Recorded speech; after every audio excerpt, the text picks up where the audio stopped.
Dalam rangka menyiapkan lulusan yang kompeten dan berkualitas, Ikatan Alumni Universitas Negeri Malang dengan bangga mempersembahkan pembekalan calon wisudawan Universitas Negeri Malang.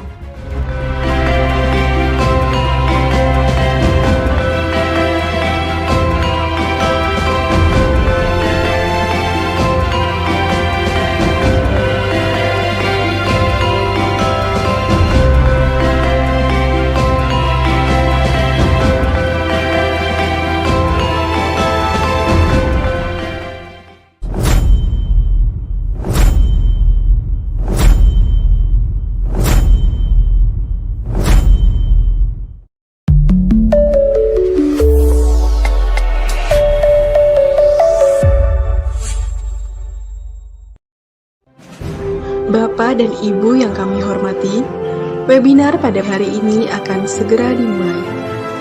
Kepada moderator, kami persilakan.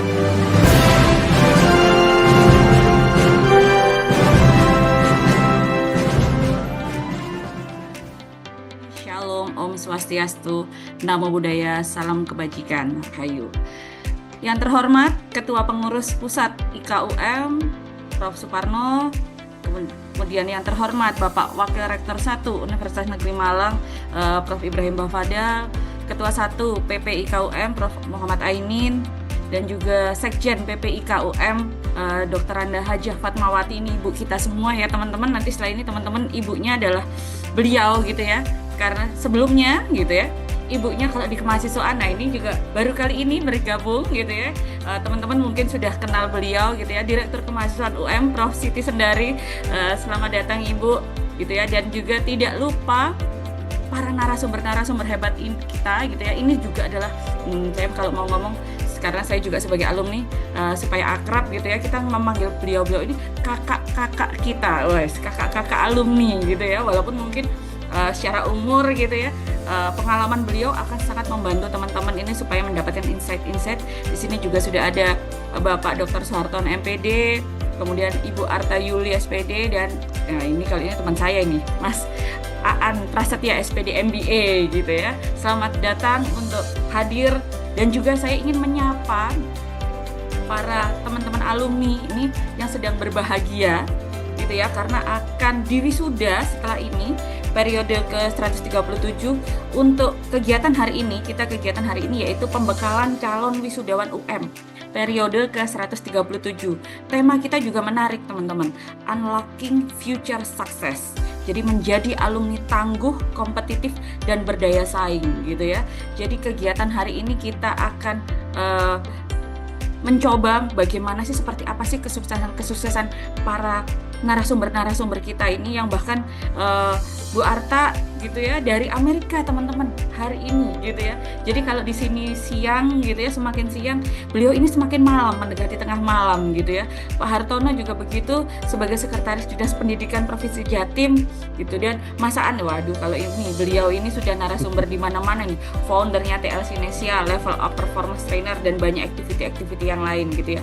Nah, saya juga pengen menyapa nih teman-teman peserta. Yuk tuliskan di kolom chat gitu ya, teman-teman domisilinya dari mana aja sekarang, posisinya di mana, domisilinya di mana, atau asalnya dari mana. Yuk kita saling menyapa. Saya mau nyapa dulu teman-teman di sini. Oh, dari NTB, dari Sumbawa, Blitar, Kediri, dari Papua Barat, Singosari, Banyuwangi, Malang. Oh ya, Arema sama dengan saya, Makassar, Belitung, Lampung, dari Sumenep. Wah, plat AG ya, cukup banyak memang plat AG di sini ya gitu. Banjar, wow, ada yang dari Stockholm, Sorong, Pamekasan, wah, Blitar, Sidoarjo. Wah, kalau kita bicara dari banyak, ternyata tidak hanya di Indonesia tapi juga ada yang dari luar gitu ya. Oke, baik teman-teman semuanya, nanti kita akan ketemu di secara luring gitu ya, nanti ketemu dengan Bu Siti, kemudian ketemu dengan Pak Ibrahim, mungkin nanti dengan Prof Ainin dan juga Bu Fat pada saat wisuda 137 gitu ya. Insya Allah tanggal 30 ya Prof Ibrahim ya, tanggal 30 nanti kita akan bertemu untuk wisuda seperti itu. Oke, baik. Sebelum kita memulai kegiatan hari ini gitu, alangkah lebih baiknya kalau kita mendapatkan gitu ya opening speech, sambutan gitu ya dari Profesor Dr. Ibrahim Bafadel MPD selaku Wakil Rektor 1 UM. Monggo silahkan Prof. Ada beberapa pesan ya. Ya, yang pertama adalah hendaknya menjadi pembelajar sepanjang hayat. Hendaknya saudara walaupun sudah diwisuda, sudah menjadi sarjana terapan, sarjana akademik ya, menjadi magister, menjadi doktor, hendaknya saudara-saudara tetap belajar. Belajarlah sepanjang hayat walaupun ke negeri Cina. Ya, itu yang pertama pesan Pak Ibrahim selaku WR1 ya. Yang kedua, responsif terhadap perubahan-perubahan. Nanti saudara akan menghadapi begitu banyak gelombang perubahan. Makanya agile itu hendaknya menjadi karakter saudara, di mana saudara ini fleksibel, ya, menghadapi bermacam-macam perubahan. Nah, lakukan perbaikan yang berkelanjutan. Yang ketiga, hendaknya bangun kerjasama, bangun koneksi, bangun kolaborasi. Ya, itu jangan sampai saudara ditinggalkan. Yang keempat, pesan saya adalah selalu melakukan evaluasi diri secara berkala terhadap prestasi, terhadap kinerja saudara masing-masing, agar saudara punya data diri untuk melakukan perbaikan. Dan yang kelima adalah, ini penting untuk topik kali ini, tingkatkan daya saing saudara, tingkatkan keunggulan saudara-saudara, tingkatkan competitiveness saudara-saudara, seagar bisa meraih kesuksesan setelah saudara diwisuda tanggal 30 Mei 2026. Itu yang ketiga. Yang keempat adalah saudara-saudara hendaknya jadilah lulusan yang menginspirasi dan memberi dampak. Ya, menginspirasi masyarakat, berdampak kepada masyarakat, tidak hanya pinter mencari pekerjaan tetapi juga bisa menciptakan peluang-peluang, menciptakan dunia kerja. Ya, saudara tidak hanya dituntut membangun karir untuk dirinya tapi juga bisa berkontribusi kepada masyarakat sekitar saudara-saudara. Saudara hendaknya menjadi agen-agen perubahan, membawa nilai-nilai kampus UM ini ke dunia luar. Dan yang terakhir, walaupun saudara sudah lulus, tetap ingatlah kepada alma mater saudara. Ingatlah kepada UM yang telah membesarkan saudara, yang telah mendidik saudara selama 4 tahun, selama 2 tahun, selama 3 tahun, selama 4 tahun, bahkan mungkin selama 5 tahun. Insya Allah kami semuanya, para dosen, para pimpinan universitas, fakultas, departemen, prodi, percaya bahwa saudara-saudara insya Allah mampu melampaui gelar yang saudara sandang, mampu menjadi pribadi yang tidak hanya sukses secara pribadi tetapi juga memberikan manfaat dan berdampak bagi banyak orang. Wisuda yang akan saudara ikuti nanti pada hari Sabtu tanggal 30 Mei 2025 nanti adalah momentum membanggakan, betul-betul membanggakan. Tapi sesungguhnya ini adalah perjalanan baru saudara akan segera dimulai. Maka mulailah, melangkahlah dengan keyakinan, kejujuran, semangat agile, masa depan yang cerah sedang menanti saudara-saudara. Demikianlah sambutan Pak Ibrahim atas nama selaku Wakil Rektor 1 atas nama universitas. Sekali lagi terima kasih kepada PPIK UM yang selalu mengembangkan program-programnya, termasuk program pembekalan bagi calon-calon wisudawan. Terima kasih banyak. Mohon maaf. Assalamualaikum warahmatullahi wabarakatuh. Semua peserta yang hadir, khususnya para calon wisudawan UM periode ke-137 yang saya banggakan. Patutlah kita panjatkan puji syukur kehadirat Allah SWT, Tuhan yang Maha Pengasih lagi Maha Penyayang, atas rahmat, karunia, taufik dan hidayahnya setelah ridhonya. Kita pada hari ini, pada pagi ini dapat bertatap maya dalam kegiatan pembekalan calon wisudawan UM periode ke-137 dengan tema yang aktual, kontekstual, Unlocking Future Success, atau menggali potensi untuk meraih keberhasilan di masa depan, menjadi alumni tangguh, kompetitif, dan berdaya saing. Terselenggaranya kegiatan ini berkat kerjasama yang baik dan istiqomah berkelanjutan antara pengurus pusat IKUM dengan bidang 1 UM, bidang akademik, kemahasiswaan, dan alumni UM. Dan semoga kerjasama yang baik ini bermanfaat bagi berbagai pihak, khususnya bagi calon wisudawan UM dalam mengembangkan karir dan memasuki dunia kerja. Peserta webinar yang saya hormati, sebentar lagi saudara peserta webinar akan diwisuda dan status saudara bukan lagi sebagai mahasiswa, tetapi sebagai alumni Universitas Negeri Malang.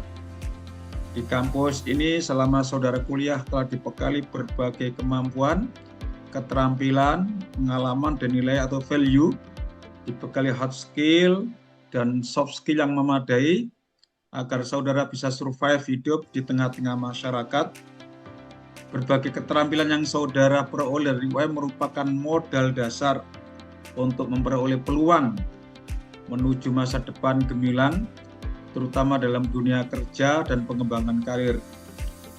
Apabila saudara di kampus saudara menghadapi tantangan yang bersifat mikro sistem perkuliahan, maka setelah lulus, tantangan yang saudara hadapi lebih kompleks dan lebih bervariasi. Untuk itu, kompetensi yang saudara peroleh di UM dapat dijadikan sebagai bekal untuk menjadi alumni yang tangguh, kompetitif, dan berdaya saing. Pengurus Pusat IKUM sebagai organisasi legal formal alumni UM secara sosio-psikomoral mempunyai tanggung jawab untuk memfasilitasi dan memberdayakan lulusan UM agar dapat mengeksplor pikirannya, mengembangkan skillnya baik pada ranah hard skill maupun soft skill agar menjadi alumni yang tangguh, kompetitif, dan berdaya saing. Peserta webinar calon wisudawan yang saya banggakan, saya atas nama pengurus Pusat IKUM menyampaikan terima kasih kepada berbagai pihak, khususnya bidang 1, bidang akademik, kemahasiswaan, dan alumni UM.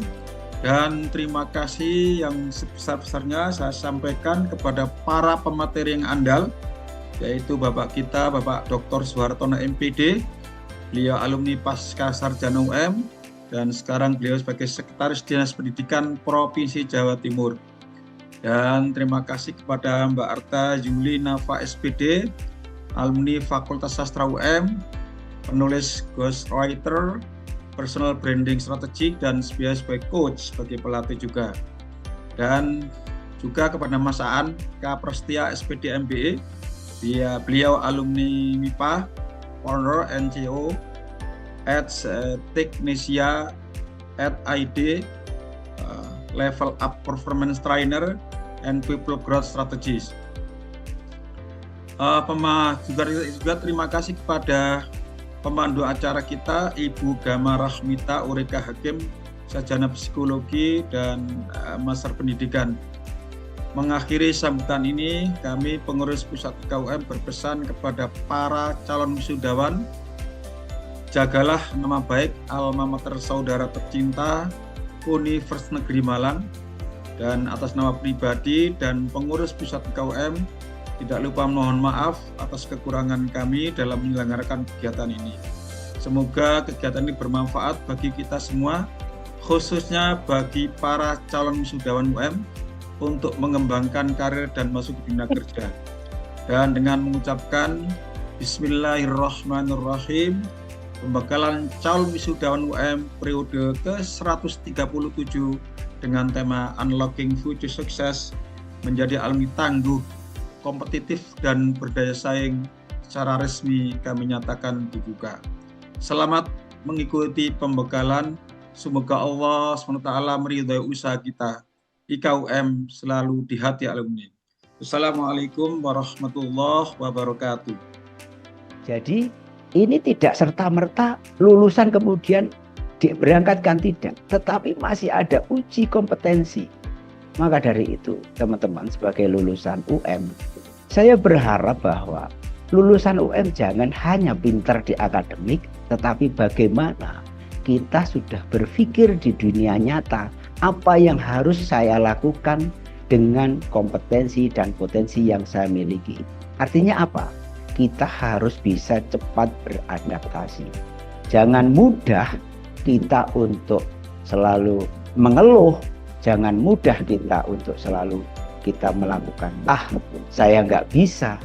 Ini saya berharap lulusan UM harus bisa menjadi lulusan yang berkualitas.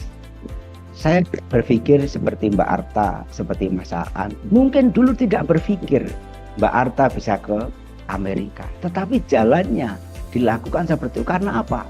Kompetensi beliau yang bisa dikembangkan. Walaupun di sastra itu adalah juga ilmu-ilmu itu bisa mendukung pada saat pulang. Tapi kalau tidak ada niatan ke sana, nggak mungkin bisa. Sama juga Mas Aan. Mas Aan pada saat menjadi founder, motivator, beliau juga dari MIPA lagi. Mestinya kalau MIPA kemudian atau pendidikan mesti jadi guru harusnya. Tetapi beliau menjadi lebih dari itu. Saya juga tidak pernah punya pemikiran menjadi sekretaris dinas. Saya dulu guru. Saya guru di SMA Negeri 1 Pesapen. Tapi dengan kemampuan-kemampuan kita komunikasikan dengan kerjasama dengan lain, kita tunjukkan ternyata kita bisa mampu berada di posisi ini.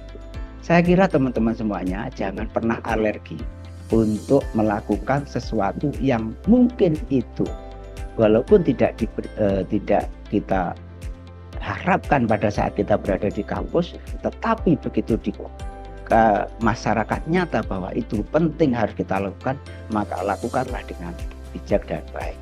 Nah, lanjut Mas Ade, lanjut yang slide berikutnya.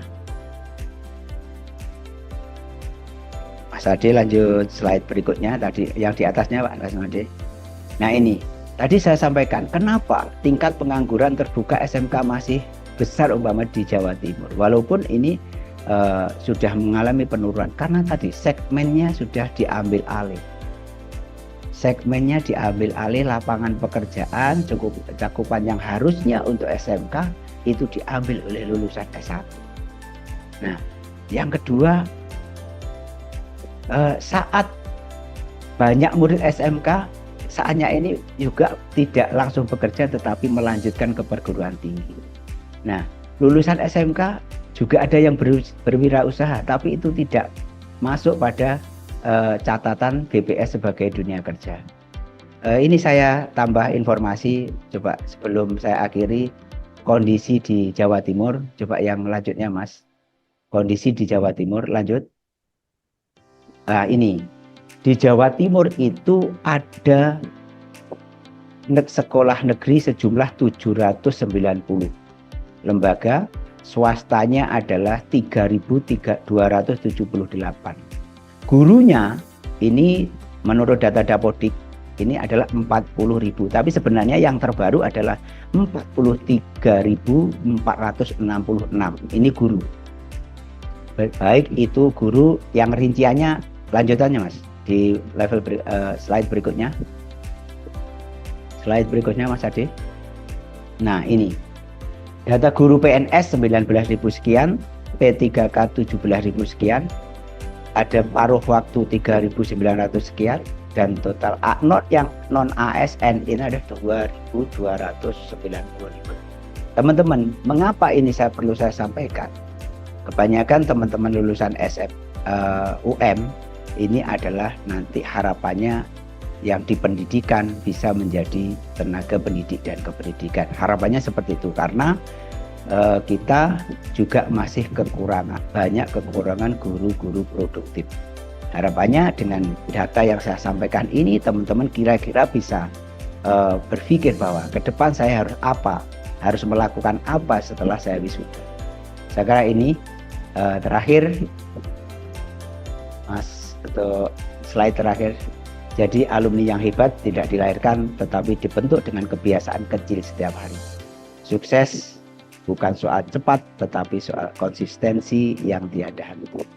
Saya kira itu yang perlu kita sampaikan Mbak Gama, dan mohon maaf apabila ada kurangnya, dan insya Allah kita lanjutkan dengan diskusi kita. Terima kasih. Assalamualaikum warahmatullahi wabarakatuh. Kita mungkin punya kemampuan bahasa gitu ya, bahasa asing gitu ya, atau bahasa lainnya gitu. Dan kita mungkin juga punya spesialisasi, skills atau sertifikat gitu ya. Kita juga sudah punya networking. Makanya sangat menguntungkan kalau selama menjalani pendidikan S1 itu banyak-banyak untuk terlibat dalam organisasi dan dengan grup-grup yang sesuai dengan bakat atau sesuai dengan pilihan hidup dari teman-teman gitu. Jadi itu sangat menguntungkan networking itu. Dan prestasi ini juga modal gitu ya, ada IPK, ada beasiswa, menang kompetisi, itu modal untuk branding. Dan yang unsur yang paling penting Edward adalah sisi personality, bakat, attitude atau sikap, mindset, belief, values. Ini adalah kunci untuk membangun personal branding, dan yang ini nanti akan membedakan teman-teman antara satu lulusan dengan lainnya gitu. Sama-sama jurusan bahasa Inggris, tetapi bakatnya beda. Nah, itu nanti rezekinya juga beda gitu. Kayak gitu. Dan kemudian pengalaman awal, teman-teman yang lulusan S1 ini sebagian mungkin juga sudah ada yang kerja part-time atau magang, ada yang pernah punya pengalaman mengelola event gitu ya, seperti jadi MC dan sebagainya. Lalu juga pernah punya pengalaman di sektor leadership dan teamwork, misalnya jadi ketua, sekretaris dan sebagainya. Ini juga modal. Kemudian yang dikomunikasikan gitu ya, media saluran komunikasinya itu yang pertama bisa berupa CV, yang kemudian yang tidak bisa dilupakan itu adalah medsos dan konten. Penampilan, packagingnya kita itu juga bagian dari cara kita mengkomunikasikan personal branding kita, dan kemudian skill verbal dan non-verbal. Wow, sudah 5 menit. Sorry. Ya, oke. Nah ini, tujuannya kita kalau membentuk personal branding itu kita adalah selectively distinct, pilih fokus atau niche gitu ya. Sebelum melamar kerja, pilih dulu fokusnya. Lulusan bahasa Inggris bisa mau fokusnya kemana? Mau jadi guru kayak, mau jadi tutor, translator, content creator kayak gitu. Jurusan biologi mau apa gitu ya, jadi analis, lab atau apa gitu. Dan kemudian tampakkan diri kita, be visible, melalui penampilan atau ciri khas, kehadiran, konten medsos, partisipasi, afiliasi, kayak gitu. Dan terutama juga winning attitude, ini penting untuk lulusan S1. Jadi harus ulet, optimis gitu ya, hal-hal yang bisa membuat kita itu punya peluang lebih besar untuk bersaing di dunia kerja. Dan juga kita mulai untuk salah satu strategi supaya lulusan S1 itu juga punya peluang lebih besar untuk ini ya bersaing itu adalah kita masukkan pengalaman organisasi kita menjadi pengalaman kerja. Ini yang saya sebut dengan reframe atau rewarding. Misalnya pernah jadi panitia seminar bertema bisnis digital bagi pemula. Kalau ini ditaruh di CV itu gitu aja gitu kurang menarik. Tetapi kalau diubah kalimatnya gitu ya, menjadi mengkoordinir logistik untuk 200 lebih mahasiswa ekonomi dan kayak gitu, lebih jelas dan itu lebih nampak profesional kayak gitu ya.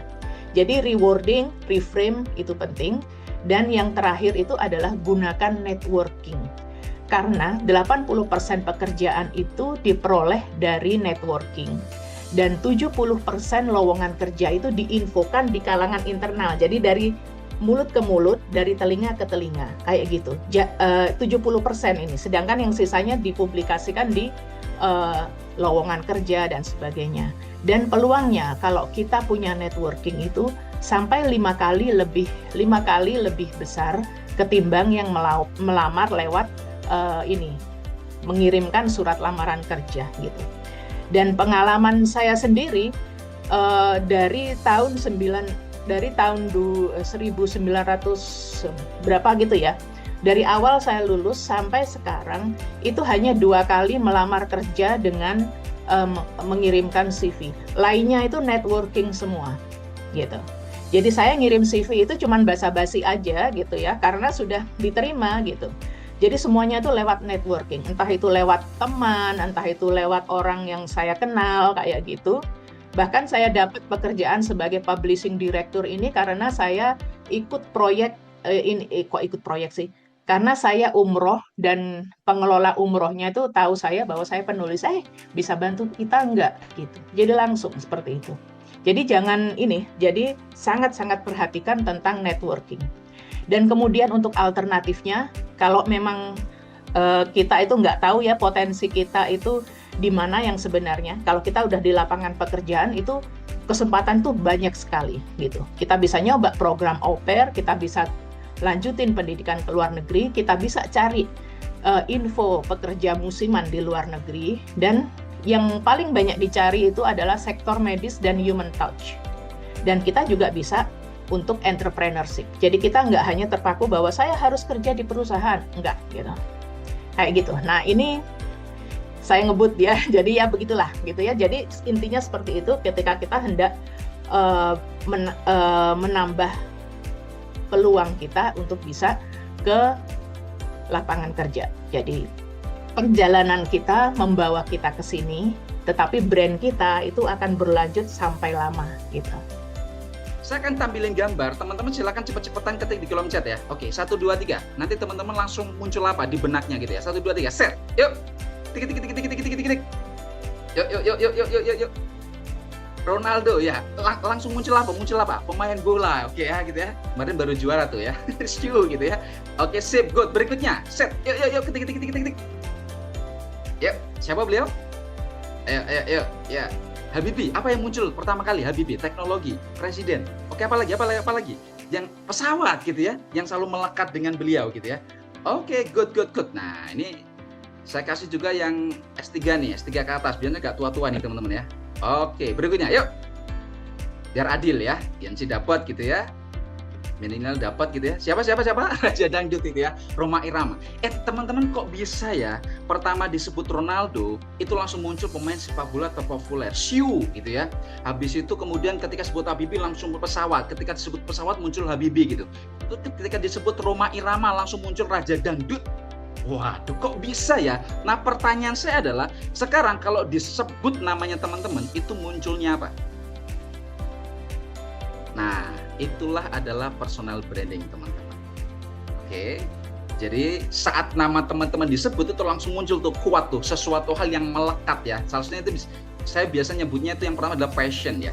Passion tuh pengertiannya kalau dalam bahasa itu teman-teman ya itu aslinya pasio teman-teman, berawal dari katanya menderita teman-teman. Jadi teman-teman kalau teman-teman siap menderita, udah ketemu kompetensinya, siap mati menderita itu siap melatihnya teman-teman, dibayar atau tidak dibayar, siap pokoknya melatihnya. Ya, itu passion teman-teman, passionate gitu. Oke. Berikutnya teman-teman, nah ini adalah salah satu tools yang nanti teman-teman bisa coba gitu ya. Ini saya sering juga mendampingi pada saat MDP teman-teman, MT gitu. Ini salah satunya adalah dipakai adalah Johari Windows gitu ya. Apa sih Johari Windows ini? Ini salah satu matrix teman-teman ya. Ada 4 matrix tuh ya. Jadi ada open area yang merah itu teman-teman, itu tugasnya kita kalau bisa memperbesar. Itu makin besar, itu kesempatan personal branding kita dikenal makin luas teman-teman. Oke, tujuannya gitu. Jadi ada open area dan hidden area. Nah, kalau yang hijau itu peran coach itu ada di situ tuh, hidden area. Peran mentor, peran coach ada di situ tuh. Kasih feedback gitu ya. Itu ada di situ. Karena kadang kita itu nggak bisa melihat potensi kita bisa jadi teman-teman. Kayak saya nih, saya tuh orangnya introvert 100%, pemalu teman-teman. Ya, banyak orang yang juga nggak nyangka kalau misalkan saya jadi jadi trainer teman-teman ya. Tapi aslinya saya pemalu teman-teman, introvert. Tanya sama Kak Gama tuh yang ahli psikolog gitu ya. Aslinya pemalu gitu. Tapi salah satu mentor saya pernah bilang tuh, kayaknya kamu punya kompetensi deh di bidang public speaking gitu. Coba deh dilatih, dikembangin. Nah, itu teman-teman ya. Oke, ini teman-teman ya. Jadi teman-teman, apa ini bayangkan ketika semua open area kita itu kecil teman-teman. Apa yang terjadi? Ini cirinya nih, kita serba tidak pasti, kurang yakin, serba ragu gitu teman-teman. Ya. Tapi gimana kalau misalkan ini open area-nya itu diluasin gitu. Oke, diperbesar. Itu akan membuka peluang kolaborasi pengembangan diri kita teman-teman. Perhatikan tuh. Contoh misalkan Kak Gama, ahli psikolog. Ya. Atau siapapun gitu ya. Misalkan punya kompetensi, tadi ada sosial media, kait tuh masuk tuh ya. Kenapa tadi yang dilihat adalah sosial media salah satunya, itu salah satu media ya untuk membangun personal branding gitu. Jadi kalau teman-teman punya sesuatu, portofolio, upload di sana daripada upload yang tidak jelas gitu. Mending upload tuh, teman-teman punya kompetensi apa, upload di sana. Oke, aktif kegiatan apa, upload di sana. Itu adalah etalasenya gitu. Jadi kalau misalkan sesuatu atau seseorang butuh sesuatu, ketika sering melihat uploadannya teman-teman, dia akan nyari tuh, oh dia upload konsisten. Itu akan jadi personal branding teman-teman. Maka akan banyak peluang kolaborasi dari sana, gitu, ya. Oke ya, sip. Berikutnya, ya, yang terakhir adalah set your goals. Teman-teman, saya akan coba kasih salah satu tools, itu adalah ini, Ikigai. Mungkin pernah dengar ya. Ini adalah perkawinan dari passion, profession, kemudian keahlian dan juga mission gitu teman-teman ya. Ini ada beberapa pertanyaan teman-teman ya untuk memancing gitu. Yang pertama adalah apa yang kamu suka gitu. Nah ini contoh teman-teman ya. Ini dulu saya tanyakan juga teman-teman pada diri saya. Apa yang kamu suka ya? Ini teman-teman bisa tuliskan 5 atau skill yang paling Anda sukai atau kuasai gitu. Tulis tuh. Saya dulu nulis tuh. Leadership, public speaking, menulis catur panjat tebing gitu ya. Nah saya dulu pencinta alam teman-teman ya. Atlet panjat tebing, tak terus semua tuh suka tuh, hobi menulis. Ya mungkin nanti bisa kolaborasi juga ya. Di sini ada Bu Arta. Ini salah satu nih saya tunjukkan nih. Ya, kita punya ada gerakan literasi berdampak ya Bu Arta. Ya, salah satunya adalah membantu mendorong terciptanya 1 juta penulis sampai 2045. Nah ini cara saya nih dari Windows tadi praktek tuh. Jadi siapa tahu bisa kolaborasi gitu. Oke. Kemudian yang berikutnya adalah dari 5 itu pilih 3 ya. 3 yang teman-teman melakukannya lebih baik daripada yang lain. Nah, teman bisa assess tuh. Oke. Setelah itu saya coba tak rangkum teman-teman ya. Leadership, public speaking, menulis tuh. Nah, kemudian yang berikutnya saya rangkum lagi tuh.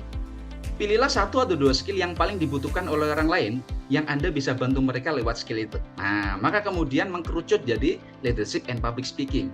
Itu yang kemudian saya kembangin teman-teman ya. Kemudian yang terakhir adalah apakah berpulang menghasilkan atau dibayar? Wow, nggak main-main itu teman-teman ya. Ketika saya coba memperdalam itu, mempertajam itu gitu ya, alhamdulillah gitu ya. Tadi bener, ada peluang income naik itu luar biasa gitu. Dulu saya misalkan ngajar teman-teman ya, ngajar jadi guru teman-teman, maaf pertama jadi guru itu honorer. Per bulan itu kurang lebih 250 gaji pertama saya teman-teman. Dan saya happy teman-teman ya, saya happy. Itu per bulan. Nah sekarang teman-teman ketika saya melatih skill itu ya, salah satunya public speaking itu bisa per jam bisa 2 digit teman-teman. Nah itu salah satunya, itu kekuatan personal branding. Nah kemudian apakah berpulang menghasilkan atau dibanding? Saya mengembangkan sebuah modul namanya speakersionalis temannya, speak model. Ya ini caranya untuk gimana melatih agar belajar public speaking itu lebih mudah. Karena ternyata public speaking itu bukannya belajar tentang speak gitu ya, tapi ternyata belajar tentang self mastery gitu ya. Belajar tentang orang lain gitu ya, dan belajar tentang bagaimana kita mengenali diri kita seutuhnya gitu. Oke, itu dari saya. Thank you. Assalamualaikum warahmatullahi wabarakatuh. Ini adalah pertanyaan dari Muawanatu Rizkiyah, Bapak. Izin bertanya, banyak mahasiswa ataupun alumni gitu ya yang masih bingung untuk mengejar menjadi pengajar gitu ya. Karena kebanyakan di UM kan alumninya dari pendidikan ya Pak. Dan atau harus memilih pekerjaan yang lebih menjanjikan secara finansial. Nah, menurut Bapak bagaimana sih cara menyikapi dilema tersebut secara realistis tanpa kehilangan tujuan dan semangat dalam berkarir? Monggo silakan Bapak. Ya. Terima kasih Mbak Gama. Jadi yang ditanyakan tadi memang benar kondisi. Kenapa tadi memang saya mencantumkan kondisi guru yang ada di Jawa Timur. Nah, saya mancing biar ada pertanyaan itu. Jadi begini, memang lulusan kita, apa yang disampaikan oleh beberapa Mbak Arta sama Mas Aan itu betul, membranding kita. Jadi pada saat kita belajar di kampus dengan kondisi real, itu kita juga harus siap apa yang harus kita lakukan setelah saya lulus dari kampus.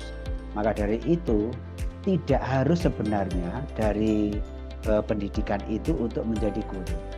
Kalau perlu saya sampaikan bahwa untuk menjadi guru, sekarang saja guru yang non ASN yang belum adanya rekrutmen untuk menjadi PNS itu ribuan. Bahkan yang sekarang masuk di non ASN 2.295 itu pun masih sekarang masih menjadi permasalahan dengan Kemenpan. Dan kita sudah komunikasikan juga akan dibawa kemana itu, termasuk teman-teman kita yang masuk di paruh waktu, itu semua berasal dari guru. Maka dari itu teman-teman semuanya, bisa saja kompetensi yang di luar itu bisa dikembangkan, tidak harus menjadi guru. Karena sekarang sekolah di Jawa Timur tadi yang saya paparkan tadi, itu juga keterbatasan. Sebenarnya kalau kita berbicara tentang rasio, guru rasionya adalah jumlah rombel. Kalau SMA itu adalah 36 satu guru. Kalau SD itu 22 atau 32 kali satu guru. Itu kita sebenarnya kelebihan guru. Bisa katakan hampir selesai. Tapi kalau namanya per rombel, satu rombel bisa saja rombel itu sekolah-sekolah itu di bawah 36 atau di bawah 30. Kalau dihitung memang satu perbandingannya rasio adalah guru dengan rombel, maka kita memang kekurangan guru. Masalahnya adalah kekurangan guru itu bisa diselesaikan oleh pemerintah itu untuk rekrutmen menjadi PNS itu adalah alternatif terakhir. Nah, alternatif sebelumnya apa? Salah satunya adalah kalau tugasnya mengajar katakan 24 jam minimal, itu bisa saja dinaikkan menjadi 30 jam mengajar ataupun 40 jam, sehingga kekurangan guru itu bisa difasilitasi dari memepetkan jam tugas-tugas itu. Kemudian ada mungkin telaah bagi guru-guru SD, itu ada yang namanya kelas rangkap atau multigrade. Jadi seharusnya di SD itu ada, kalau kita kebutuhan guru itu harusnya ada 9, guru kelasnya 6, kepala sekolahnya 1, guru agamanya 1, guru olahraga 1. Tapi kalau itu sekolah ada di daerah terpencil kemudian siswanya sedikit, maka kalau kita penuhi kebutuhan guru itu semua, itu kita akan mubazir, maka adanya kelas rangkap.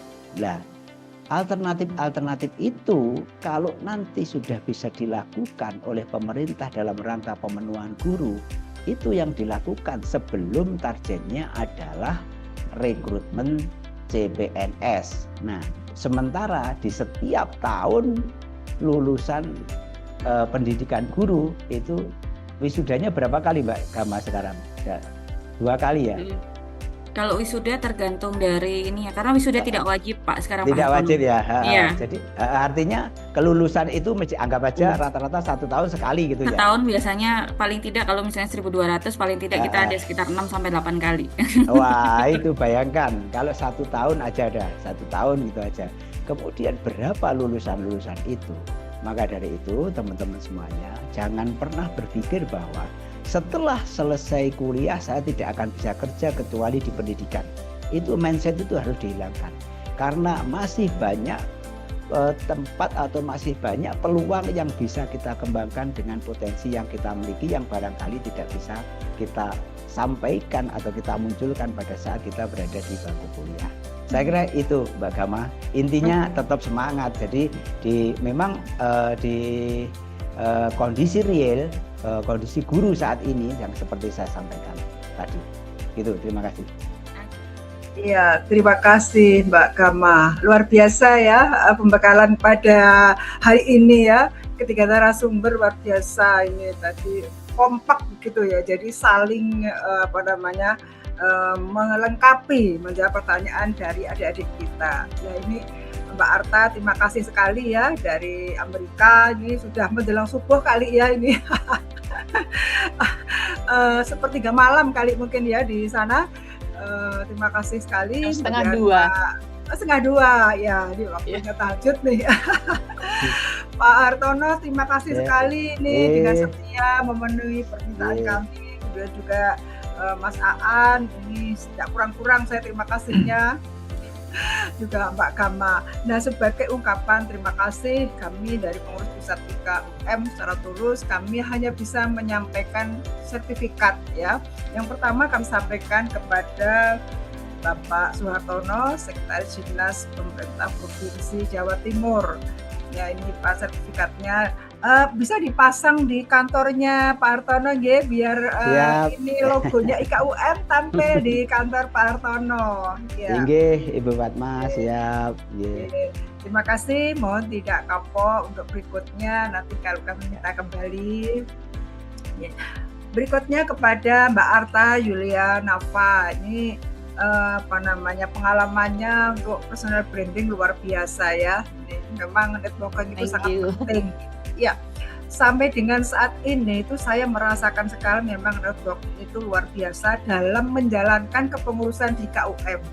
Bagaimana zaman dulu belum ada WA, belum banyak metode seperti sekarang. Saya menelusuri alumni IKIP Malang satu persatu melalui Facebook mulai tahun awal 2000-an. Luar biasa. Karena ya waktu itu memang kan masih gelap ya, dunia itu masih gelap gitu. Belum bisa apalagi antar benua. Satu-satu mana yang saya kenal, saya kirim messengernya itu, kemudian saya minta nomor telepon rumah pada waktu belum banyak ya yang menggunakan HP. Satu persatu pada waktu sampai dengan sekarang tetap saya jalankan walaupun media sekarang sudah lebih modern, lebih mudah gitu ya, bisa antar benua. Nah ini kami hanya bisa memberikan sertifikat Mbak Arta, mudah-mudahan ini bisa dipajang di negeri Amerika sana. Titip salam juga untuk Presiden Trump gitu ya, mohon dihentikan perangnya dengan Iran. Sama. Berikutnya sertifikat kami sampaikan kepada Mas Aan Prastia. Ini luar biasa ini komitmennya untuk membantu adik-adik alumni UM ya. Mudah-mudahan nanti semakin tersambung silaturahminya. Ya. Mas Aan sudah sambung dengan Pak Hartono dalam bisa kolaborasi siap. Alumni. Ya, silakan Pak, bisa dengan Mbak Arta juga silakan. Ya. Siap. Ya, Mbak Gama sertifikatnya ini tolong disimpan juga, ini yang ke puluhan kali ini tidak apa-apa. Nanti ini bisa masuk di brandingnya. Udah di pengabdian ya, masih bisa dipakai untuk pengabdian pada masyarakat ini. Oke. Demikian Bapak Ibu semuanya, terima kasih sekali lagi kami sampaikan mewakili pengurus IKA Pusat kepada para narasumber dan juga kepada Mbak Gama dan juga kepada adik-adik semua alumni UM. Mudah-mudahan nanti kalian semua bisa hadir pada wisuda tanggal 30 Mei 2026. Mudah-mudahan semuanya sehat dan bisa segera mendapatkan pekerjaan atau menciptakan pekerjaan sendiri atau bergabung dengan teman-teman. Sekian, saya kembalikan waktunya kepada Mbak Gama.